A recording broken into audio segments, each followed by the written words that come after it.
everyone, and welcome back. Today we are playing one of the most unlikely decks to actually have a footing in standard, and that is dragons, let alone Mardu dragons. Mardu being a color combination that's not all too well represented when it comes to playing standard, at least in the past couple of years that I can remember. But it's going to be dragons, and it just feels like on paper this deck looks way too slow, but it somehow always finds a way to squeak out a win, whether that's with Hellkite and the Riv shenanigans that this deck is doing. But it has hit Mythic on Untapped, so we're going to be giving it a shot. I think it had somewhere between a 60 and 70% win rate, which is absolutely bonkers in terms of best of one or best of three kind of rank grind on the ladder. So with that said, let's go ahead and dive into the game. Oh boy, hand of hands. Leaf drums, sure. Oh, Momo's a good start though.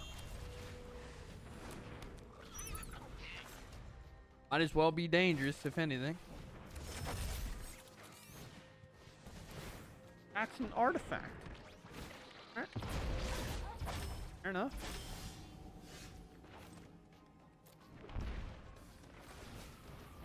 Into here. Show a Dragonhawk. No attacks. And the reason we showed Dragonhawk there is because Dragonhawk is kind of castable if we had one. I think our opponent's being a bit aggressive with the Pinnacle Emissaries now. Missing a land drop here. Playing Emissary. Maybe they have a land drop. It just seems like a lot for a lot of something or nothing, you know?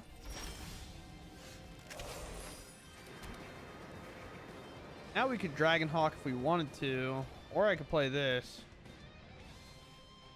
Dragonhawk just gets exponentially better. I already played a land, so I guess I'm gonna hold here.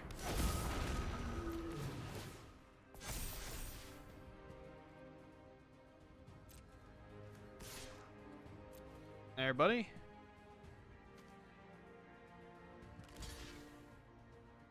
Okay. Wasn't expecting a double block for sure. Go ahead. Reduces by one. This reduces by, or no, this doesn't reduce by one. It kind of already did its value. Oh, I'm thinking of the blue-red one. That's the one I'm thinking of. Honestly, it's kind of crazy to think about. Seeing this was making me think I cheated in a commander game. Because I was thinking of the blue-red one the whole time. I was like, dude, wait, did I play that wrong? What did I do wrong in that game? It just turns out I'm an idiot. If a creature you control entered would deal damage, it deals twice that much instead. They have one reacher. If I play this, it'll mill over 2, which will make it deal 2, 4. It'll make it deal 8. But do I not just like get lost this and attack for 4 and just do like a setup turn? Or is it not just like play Dragonhawk, hope I live, play Dragonhawk again? Maybe. Could have waited maybe on the land, I guess, but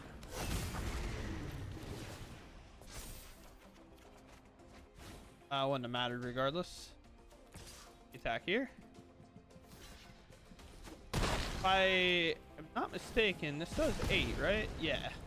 The Dragonhawk and the Riv are kind of like a combo. I just realized they took a big crack, but I don't know if they're realizing it's from the Riv instead. Our target spell that targets artifact. Okay. Hard cast Pinnacle, and this is one of the reasons like Dragons is weirdly good because of the flying that it has. Just unable to really interact with it. This is 9 damage. Not enough to kill me, so I just let it go through. And Conqueror. Sure, this is legendary, but I want to trigger it as much as possible, and I just don't think it matters otherwise.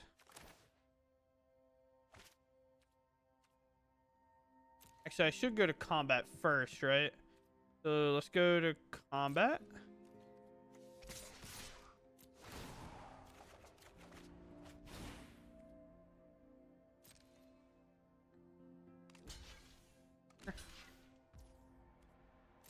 All happy. happens and we don't play either of these, that would be bad news bears.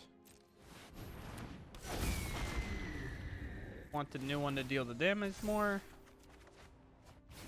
And we should end turn, and that should win the game.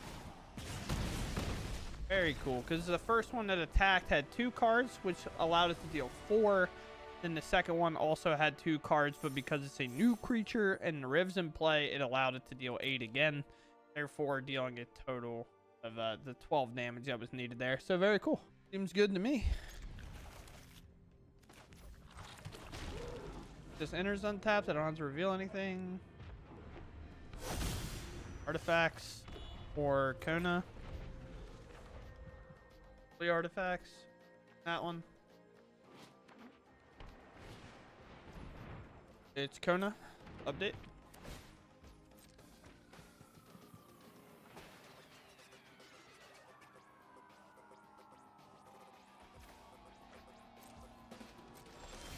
It is Una. Play here. Makes her stuff cost 1 less. Or we can do this.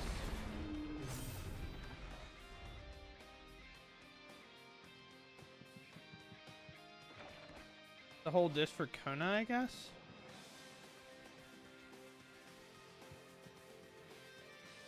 Always an awkward matchup because Kona is just like, they kind of just have the spells. There's not really anything you can do.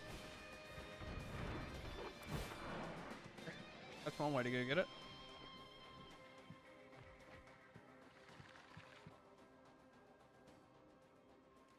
Hit them for 4. I will enjoy it the whole time. Could be playable for 2, but then we just lose Kona, right? So combat for 4.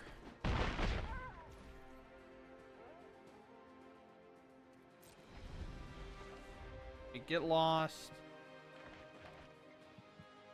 Kona, of course. Probably Burst Lightning face and then go Hellkite. I don't actually know if that gets us hard.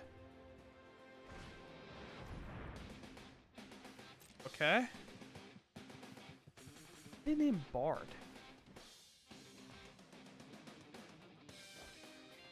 I guess.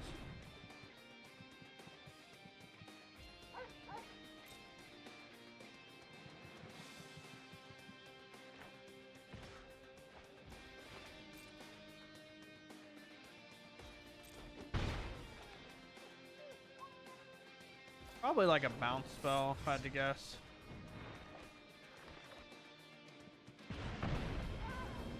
About to see our 3-drop get put back in our hand.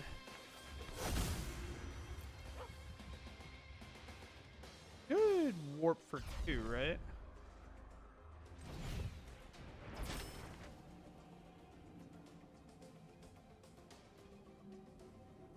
Warp for 2 is pretty good, if I've ever said so myself.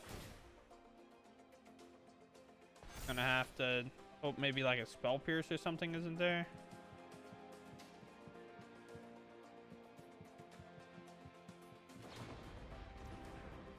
Deal. Because one of those went away anyway, right? So kind of what we want. We'd much rather keep this in play even though it's 1 less damage. Much rather keep it in play just because of how it works.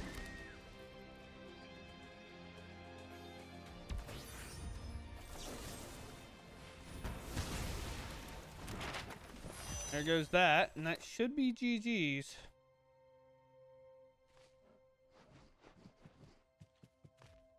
It's 4 on board plus another 4 coming in. Well, it'll be 5 on board because we get a counter from the Hellkite. Then we have Dragonhawk to close it out at the end, but thankfully we get there. Bounce, the reason they should have got rid of Conqueror. Sure, I had a great time. The reason they should have bounced this is sure they would have taken 1 more and gone to 6 there, but this would have then been warped and I would have had to replay it, and then I also have to replay this that would have Summoning Sickness. So you kind of give yourself a chance there to maybe stall for 1 more turn, but obviously we have to get lost and there's not really a lot that done anyway, so we'll take it. Okay, we are ready to go with this hand, that is for sure. Always gotta love a voice. Probably gonna have to shock this in anyway, so I'm gonna get it out of the way now. And I could do this if I want. If I rip 2 of these in a row, then sure, punish me. I've always been kind of in that boat. Will they shoot my Momo? I think they will. Definitely a good thing to do. Reduction from that is just so good. We'll hold this in comparison to playing this, of course, because obviously if I do rip a couple of those, I would like to play them. Overplaying this always enters untapped. Not actually that big of a deal. But yeah, I got this to deal 5 damage. It looks like we're against goblins, I think. So probably a pretty good chance that this is going to come down to the wire or be an absolute blowout for one side or the other. Always kind of weird, these matchups. Yeah. So maybe they're holding a burst lightning, but that doesn't work because voices play. So good combat.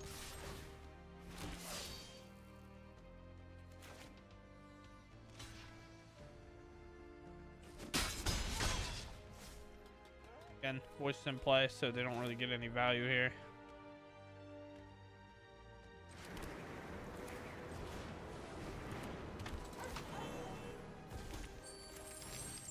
I think I'm just putting everything out. I think I have much more need to wait. This is pretty high mana cost in general. Most likely going to use this Charring Bite and just hope to rip like a Dragon Hawk or something. Kind of get that card going. Or rip. I don't know. Now that, probably not going to affect me really at all. You get to chump here if I want. But realistically, I'm just going to put the pressure on. Even if this does do damage to me. I'm going to pop this guy. I'll take a damage. That's fine. Play this tapped. Then, oh, that has Omen, not Adventure. And now I'm in for 6. Down to 12. Turn clock. And if they block at all, it just feels really weird. Does leave me open to a lot of things. I could technically search for a dragon, like get a Hellkite or something that I can warp. In case if I rip another land, we'll see. Here, cast a sex spell. You do damage. They hold here. Hopefully, probably double block one of these is what I assume they're hoping. What do we do? Do I attack? Probably not. It's probably not worth it. Just waiting here. And just popping this. I believe it's sorcery. No. If I had another cavern or another maelstrom, I would go get Nariv because it would make all my 1-drops to enter deal double damage. So that 4 alone would be 8. Which is interesting. Our opponent's in a weird spot. They cast second spell.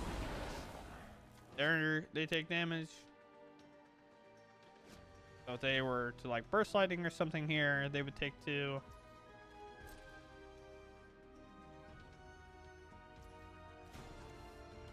Do this. But as I may know, and you may know, there's a card that is really good in this spot. And it is 100% a Nova Hellkite because it does just shoot these and hit our opponent for a pretty good chunk. Okay, it's just so good in this spot. Firing advantage. Play it tapped. Hellkite. Enters. Pop one of these. We attack for 4 over the top. And then we just have this next turn to then pop this and just attack all out. There's just not a whole lot they're going to be able to do about it. And even if they can... Maybe it's Ogre here. That still just doesn't do it. Maybe a Hellkite themselves, but then they can't keep it because of warp here. An Ogre. This is non-combat damage? Non-combat damage. So 4 is guaranteed to hit, plus the extra 3. Well, I think it's guaranteed to be lethal, right? They can only block 2, so they block and then 4, and then the 4 tokens to get through. So we have exactly here. Let's block, hit, and that'll be enough for lethal. We get there against red ping. We're out of the game, which is like they probably auto win against like Is It example, like Is It Lessons. They're just auto winning that matchup against a couple other spell slinger decks. They'll auto win, but for us, we're this big stoopy dragon guy, and we'll win. I think it's asked me this question 3 times in a row. Please leave me alone at this point. Like, I played 3 games. I think you've asked me 3 times. So, cool. We'll take that. All right. This is a bit of a risky one. We're on the draw, so let's try, I guess.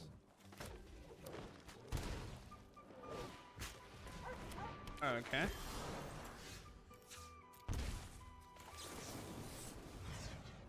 The second one, I'm willing to risk the burst lightning now. Badger Mole Cub is obviously what comes to mind. Ooh. Sure. Turn off, play Riddler. We'll take that. Go here. Let's play here and reveal guy. I really want to play this Hellkite next turn. Blow up their land, set them back kind of a turn temporarily. But revealing the big mana guy just means it'll take us a bit longer. Obviously, if we just rip a land, I would like to Hellkite, but sure. I'm gonna get out of this turn.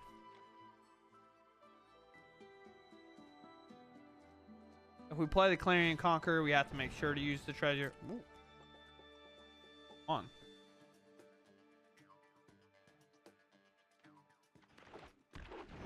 If I had to land, what do now? So we can actually pick up his Land War Elves and progress our board pretty easily. So let's just do that instead. Okay, a absolute monster when it comes to fighting these matchups, and we still have our treasure for our get lost, or not our get lost, our burst light, our burst lightning when it comes down to it. And obviously, if we rip another land, it's a pretty dangerous turn, doing exactly 8. But that assumes our treasure's still here. Before they even get to do any shenanigans with this Badger Mole Cub, we're gonna go ahead and ice that thing. And maybe slide in our Clarion Conqueror. A 1 mana kind of guy, and it doesn't make green. They play a land. Okay. Sure. Now I just slap it in Clarion Conqueror, which does shut these off. Quite funny. So this land can't even do anything anymore. In terms of tapping for mana, it can attack, but Badger Mole Cub is entirely shut off with this Clarion Conqueror in play. Just stops it from functioning. My favorite part about this deck, it does just play main board Badger Mole Cub hate. Shock. Have 4 mana. Do they realize they have 4 mana? Don't think so. I think they wanted to play Quantum Riddler. They just cannot do it. Time to report a bug. Yeah, I think that was the problem. Sometimes you gotta read the card and understand what's happening, and they just kind of shocked in the land, not realizing that this was a problem. All right, I think we can keep this. Bit risky, but sure. You have a reduction piece that most likely will get answered. Fine. I do hit another land here, which is good. Maybe we'll find a 3-drop, which would be huge. Maybe. Team Rip. Tragic. Not the mirror. Not the mirror no more. What? Okay. Hey.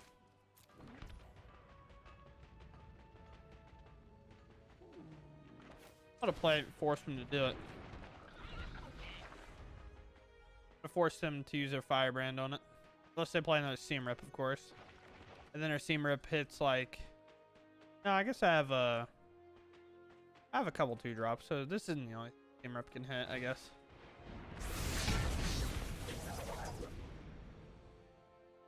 That's pretty sick. I like it.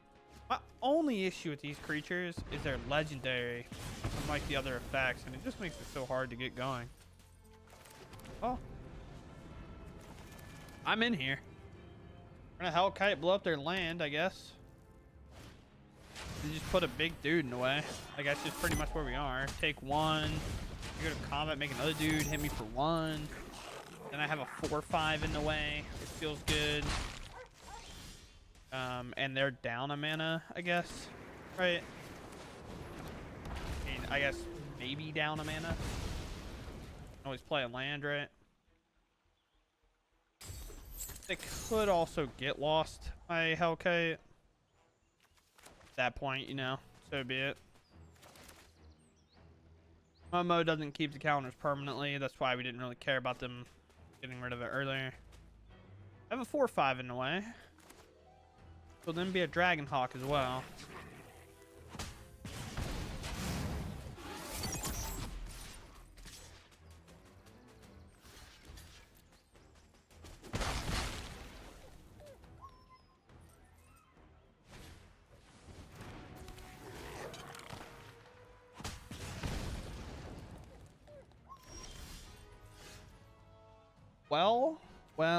Well.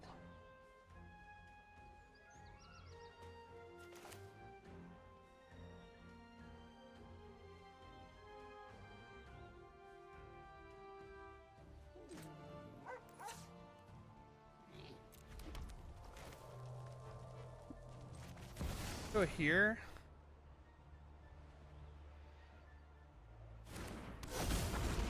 And I think I have to hit them here. This is going to deal 6/12.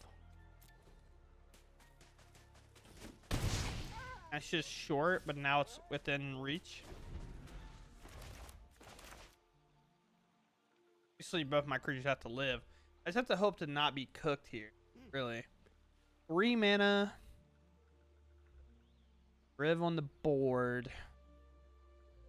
This is kind of the thing I was mentioning last game. It's either going to be really grinding close or a blowout one way or the other. Even the real close and grindy games means like they either needed one more turn or I needed one more turn. And right now it kind of feels like both. They have a get lost. We're probably screwed, I would assume. If they have nothing but play more creatures, have a chance. Sure. I'll take 1, go to 11. For minimum at 10 here. The heavy can make a lot of mana. Sure. I almost don't even want to like block here. Okay. Kind of has to take out the most, or they're just gonna do that and have it, I guess. Sure.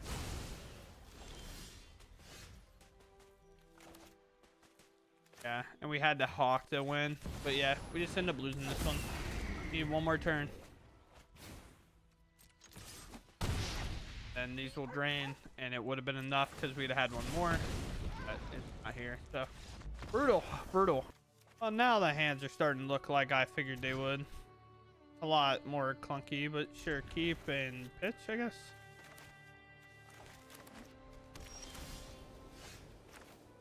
Okay. That was a pretty good rip.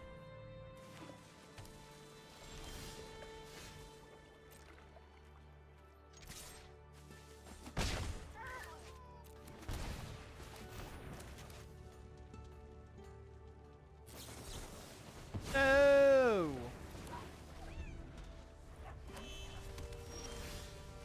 Coward. Playing Spell Snare.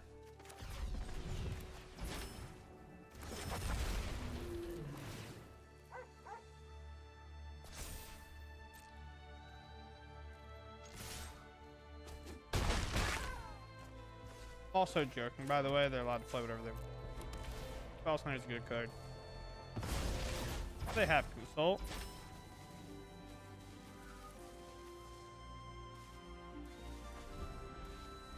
Star Charge, maybe? I feel like that's what they have. Oh. Deal with this one again. And it stays this time. Again. However, a board wipe here is obviously a lot better for them. We're getting pretty close to being able to just pick the Burst Lightning for double lethal here. Wow, they consult and didn't kick it because they don't have the extra blue. That's crazy. They don't have the extra blue at their mana base. So if I'm not mistaken, Strixhaven actually is giving us a good mana base. My Hellkite's down. Fair enough. But I'm gonna go Dragonhawk here.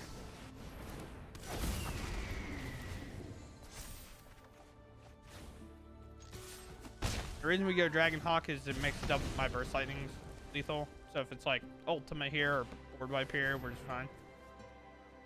If Dragonhawk obviously gets attack, it's lethal. Hellkite can come in for cheap and it's lethal. There's just so many ways that I have to win here this way. Comparison to the other way. Bro, not the match I figured I'd bully this easily. We're gonna do it with the dragons. We're gonna do it flavored. Because we get to warp it for 2 and then double Burst Lightning and everything like that is lethal. So we get there. Very cool. All right. So here's a deck that weirdly just weaves in and out of playability. Not playability on paper looks absolutely unplayable, but the curve is incredibly good too. It's such a weird deck. This is just one of the oddballs where this deck feels a lot more like older Standard was, where you could play big red and that was just a common theme back then, or like you could play slower mid-rangey style decks, it felt like. But here with this, it feels like that, but you somehow always are live to squeak out a win, and I'm not entirely sure why. It's just the weird makeup of how Standard is and how Magic the Gathering in general is, where sometimes you just feel like, oh, there's no way I should play that deck. Like, what is this 4/5 ever going to do? Well, if you Hellkite after, it just kills him immediately, or like a Hellkite deals 8 damage, or, you know, just like the Voice of Victory tokens deal 2 damage apiece. It just gets really weird with a card like this. But then Hellkite is one of those cards that just feels, in paper especially, or like when you're playing against this card is way better than your kind of first read. It's like, oh, warp, then I have to play it again. That feels weird. 3 damage for, or 3 mana for 4 damage is like, okay. We have 2 mana for 3, so like, sure. But a lot of times this actually kills a creature and hits them for 4. So when you put it in the warp zone, it's actually just sitting there, and your opponent playing Badger Mole Cub has to be like, well, if I play it, it's going to get Hellkited, right? And it's just a weird, this card just weirdly counters a lot of things in the meta.